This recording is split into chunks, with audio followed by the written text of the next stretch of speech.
who I've come to rely on, my incredible dream team here. We have Commissioner Maria Imperial, the New York State Division of Human Rights, has joined us. You'll be hearing from her briefly in a couple minutes.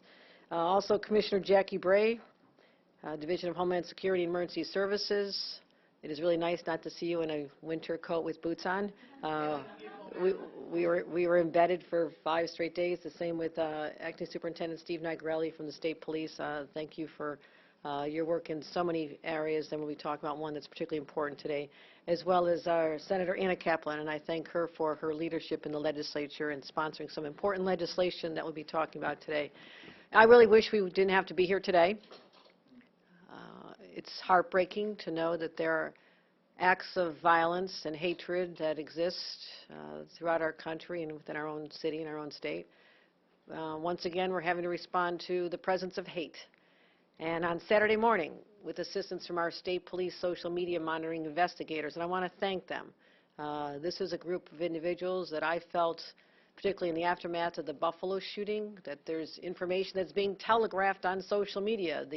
The data points are out there. People are willing to put forth publicly what their intent is. And we need, as a government, to be conducting robust, continuous surveillance. And so I took the steps to enhance our operations, adding staff, adding resources, which means money, to making sure that we are doing exactly that. And I thank the early warning system that was able to work with our federal partners and get to NYPD and the brave individuals at the transit police, the subway police, for all they did for when the MTA at Penn Station were able to help apprehend two armed men who had plans to mount an attack against Jewish people, and we knew that because of the social media posts they had.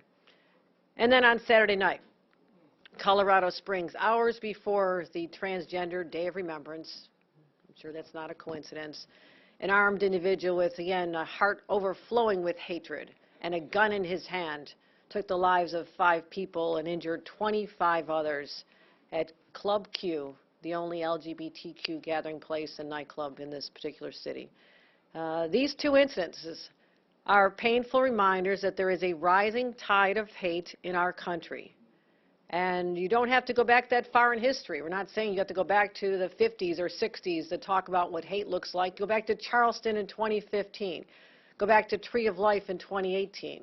El Paso in 2019. And my hometown of Buffalo just 6 months ago, where a white supremacist destroyed the lives of 10 of my neighbors.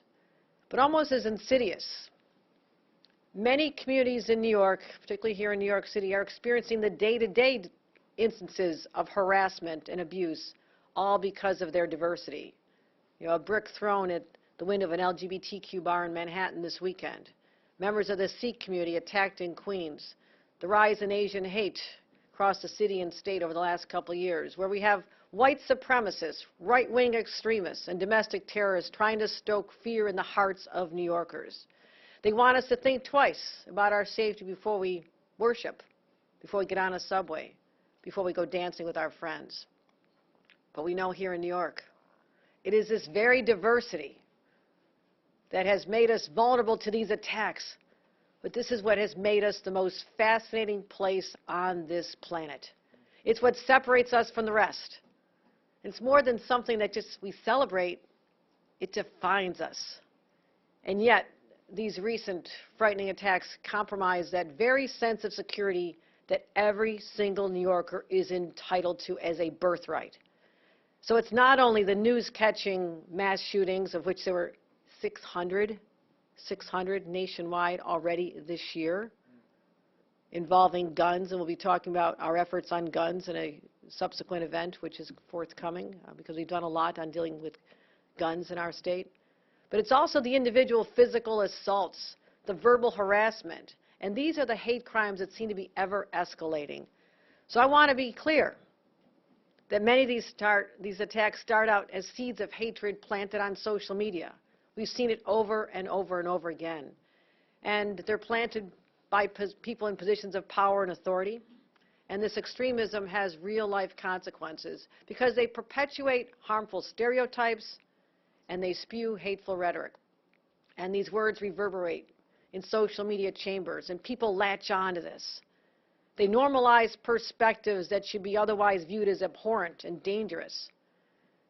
And as in the most tragic of circumstances, this hate leaves the virtual world, the social media world, and enters the real world.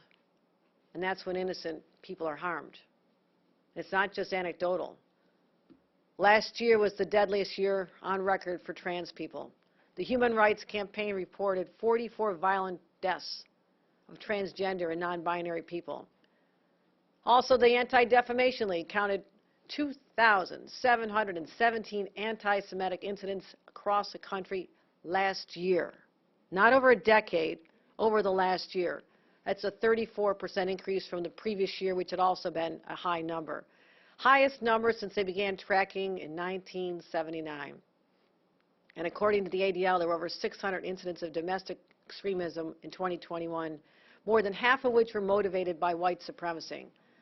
So I'm going to leave it to sociologists to figure out exactly when the filters came off and these forces of evil were unleashed, whether it was the degradation of our political discourse that began in 2016, or was it the pressure cooker of the pandemic that has exploded, the lid blown off on what was normal acceptable behavior?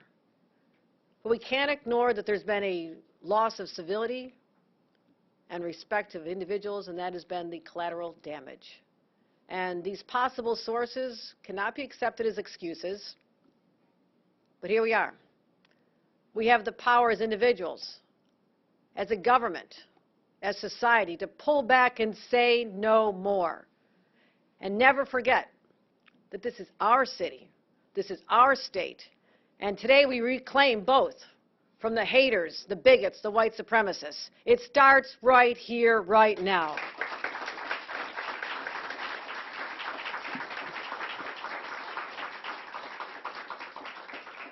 Because New York belongs to the good, not those filled with hate in their hearts.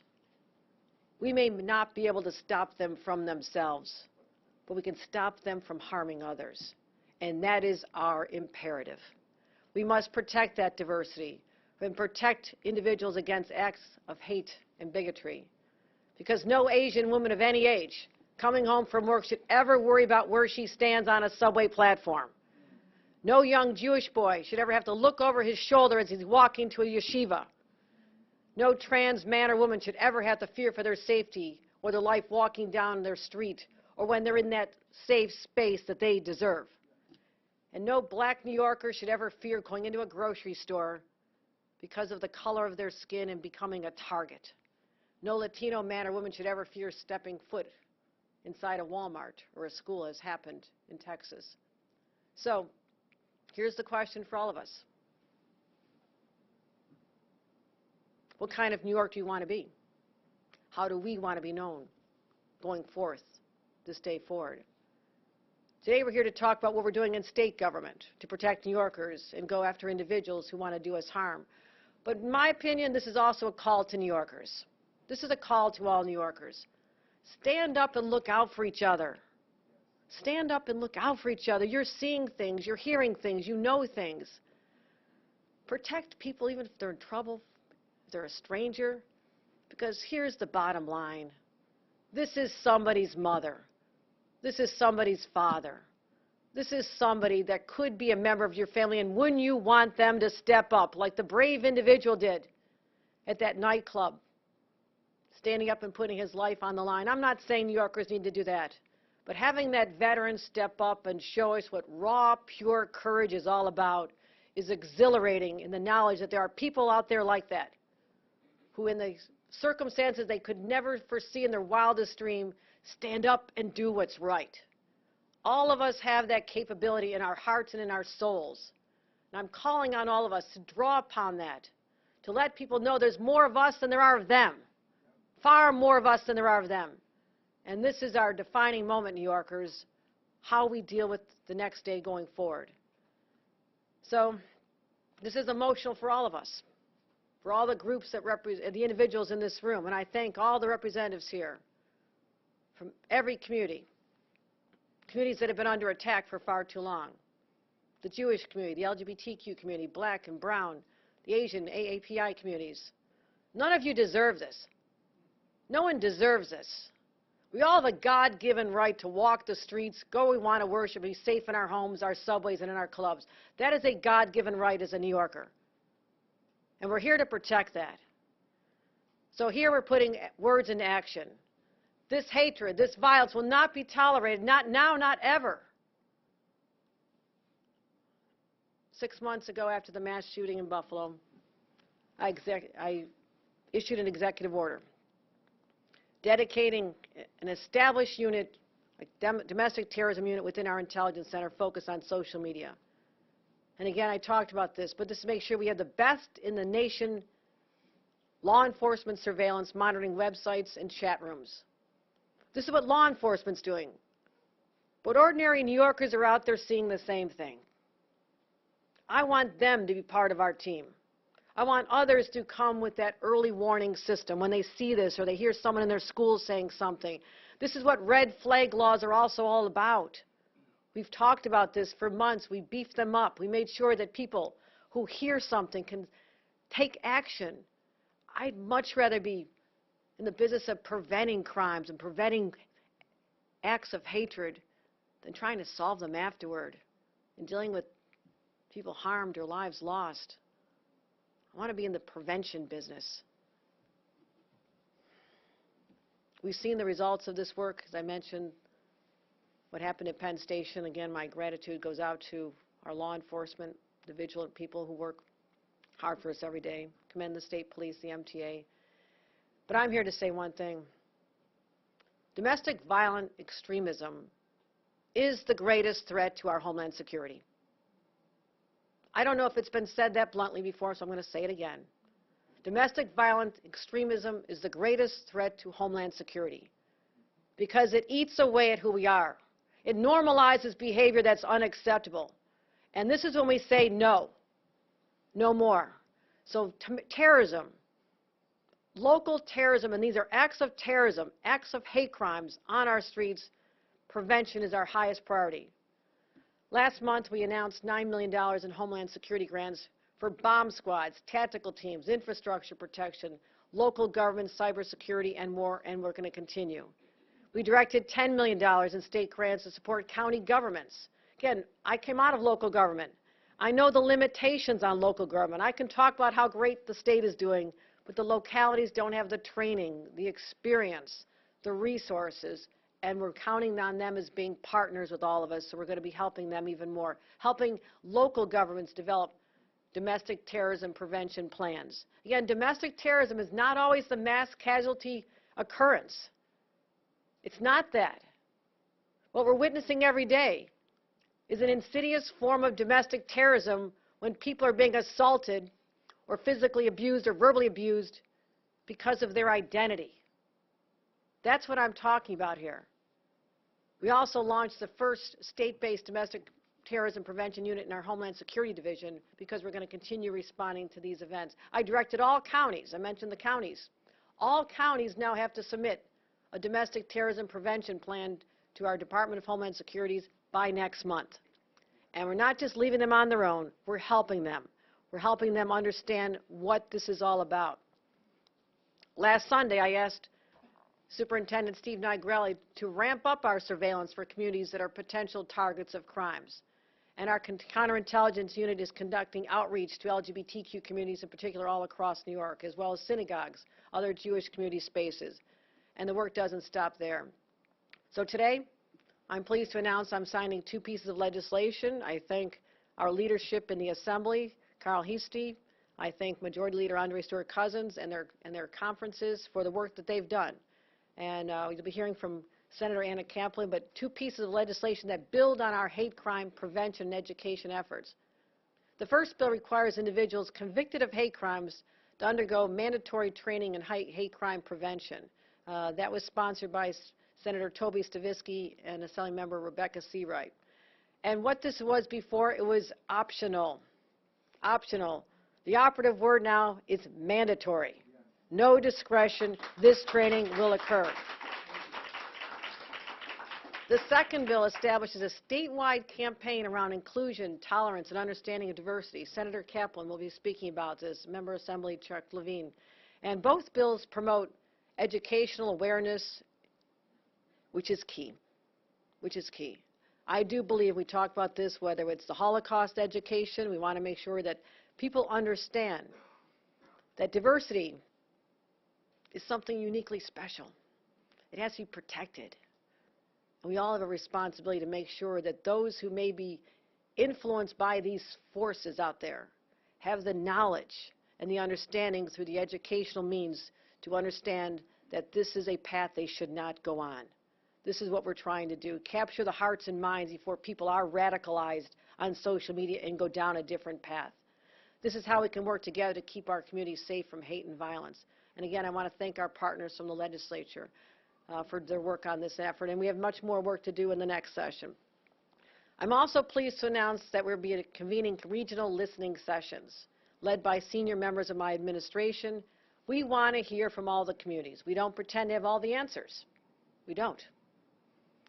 All the organizations represented here today and others across the state have issues that we need to address specific to their communities. So this will be the first ever Unity Summit, first started in New York City. We'll bring together community, government stakeholders from around the state to affirm our stand against hate, violent extremism, and discrimination. We'll have everybody, government officials, advocates, community leaders, religious leaders, to help share practices, because I want this to be a national model. Why not New York? Why shouldn't we be the place that teaches the rest of the nation how you can do things differently? How you don't have to be passive. You don't have to be victims. This is how we're standing up and taking control of our destiny. And that's my expectation for this state over the next 4 years. We'll be having participants talk about their efforts to address hate crime and how we can support them as well. I also remind all the nonprofit and community organizations that CJ Division of Criminal Justice Services, we're seeking proposals. We have right now. If you've not applied, what are you waiting for? This is our Securing Communities Against Hate Crimes program. This has strengthened and prevented a lot of our efforts. We've awarded already $83 million to over 600 nonprofit organizations to date. And right now we have $50 million. $50 million on the table to help organizations right now apply for them. These grants are available, and we expect to be able to fund an additional 1,000 new projects to enhance security, education, all the avenues that you think you can use this money for to protect the people you represent and educate the larger community abroad. We're extending that deadline to February 28th so the word can get out. But I also said I don't want to delay the grants until February 28th. So we'll make sure that that's done on a rolling basis. So start applying, get information on how to apply for those as well. So we have some bills to sign. We want to hear from some more people. But my friends, this is our moment. We'll be defined by how we respond in this moment for generations to come, because this can be used and looked back upon through history as the turning point when this form of hatred and bigotry was rejected by the larger masses as a whole, where all New Yorkers stood up and said, we are the same family. We think a lot about family this week. It's Thanksgiving week. Thanksgiving week. Clearly I'm not anywhere cooking. That's probably a good thing. But this is what unites us, not just events like a Thanksgiving week where we talk about celebrating family, remembering those who are not with us, especially those we lost during COVID. You think about where we were 1 year ago, doing COVID briefings, when there was tremendous fear. Omicron hadn't even been named as a variant yet, and we didn't even know what we were in for this time last year. But we were saying, get out there, be prepared, take action to protect yourselves, get the vaccines, get tested, take care of your families before you travel. The messages are the same this year. But look how far we came as a state. We stood up. We emerged stronger. We know that there's disparities and inequities that existed in our healthcare system between black and brown communities, but all this allowed us to stand up and say, we went through a crisis together. We got through the pandemic together, New Yorkers. This is a crisis This is a crisis that is eating away at the health of our state. This is a pandemic, and every one of us has the role to play.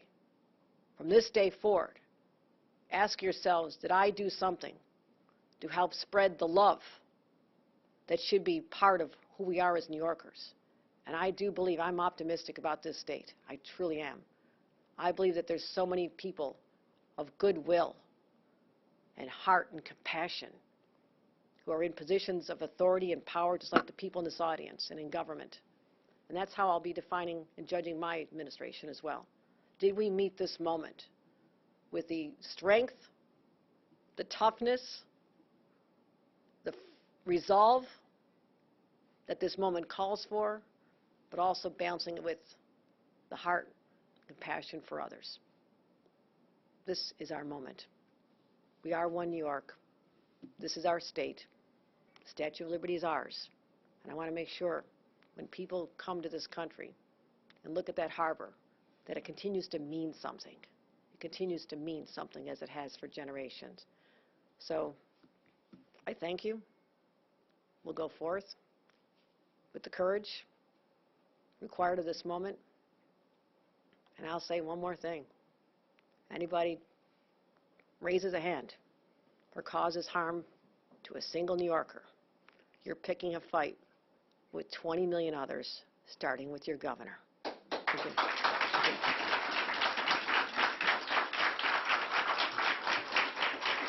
With that, thank you. Thank you. With that, I'd like to call up Senator Anna Kaplan and talk about the importance of the legislation that she had such an important hand in drafting. Thank you, Senator.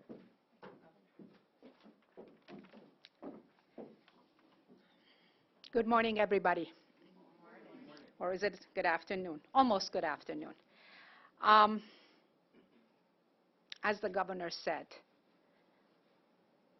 today is a little bittersweet to be here again together talking about this, the hate crimes. But what I take away from today is that,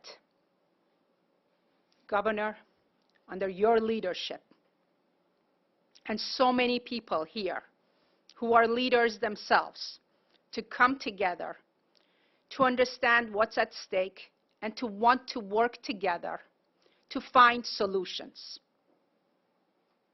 I want to thank you, Governor, for signing these really important bills and for your tireless effort and advocacy and leadership in fighting hate crimes in New York. To me, as a Jewish political refugee, this is extremely personal. I fled a country of extremism. I saw firsthand how extremism took over our communities and then over our country. And we can never let that happen here in our state. We've had a very difficult week where we saw again another vicious attack on the LGBTQ community, leaving 5 dead and dozens injured. But I'm so glad to be part of New York State, a resident of New York State, and a senator in this state, because in New York, we have hope. Thanks to our law enforcement and the resources that were provided by our governor to our law enforcement, we saw a planned attack on Jewish targets and how our law enforcement dealt with it and prevented it.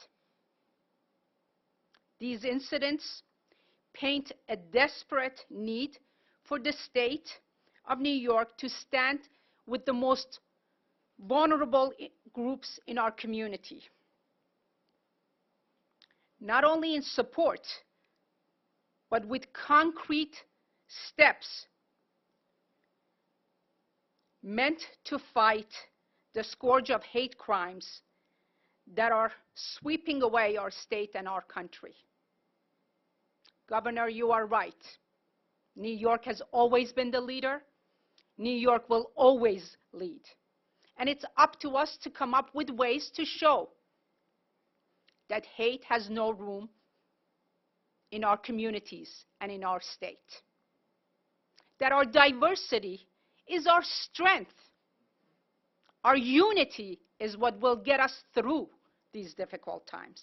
And that we all have to stand together and work together toward that goal. You, Governor, have demonstrated that words are not enough and that we are compelled to take action by signing these bills and establishing statewide campaign for the acceptance, inclusion, tolerance, and understanding our diversity and celebrating it.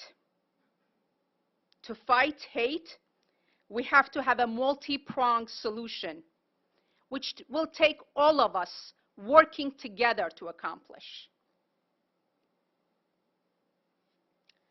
Law enforcement solution and giving them the resources that they need so that they could do their job is a very important step, but it's also outreach to different communities and making sure they are being heard and their voices are being represented. And, of course, education. I believe through education we will get through a lot of people. And we need to make sure we use that as a very strong tool. This is how we fight the scourge of hate, and this is how we'll win in New York State. Thank you again.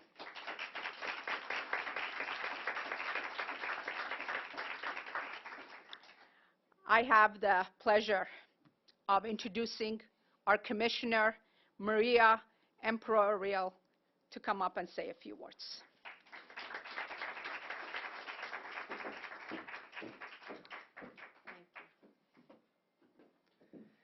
Saludos, and thank you so much, Senator Kaplan, and thank you, Governor Hochul, for your leadership and your efforts to combat hate. Our charge at the Division of Human Rights is to eliminate discrimination, remedy injustice, and promote equal opportunity, access, and dignity. And for me, as the Commissioner, what I call the CODA, which is the promoting equal opportunity, access, and dignity, is the most important part of my job. It's our duty to ensure that everyone, no matter what color they are, or who they love, or what they believe, can feel safe when they go to work, or go shopping, or visit a restaurant, or a house of worship, or send their kids off to school, or go dancing at nighttime. Everyone should feel safe in their community and have an equal opportunity to realize their potential as New Yorkers. One way that the division carries out our charge is through enforcement, holding those who engage in discrimination accountable for their actions.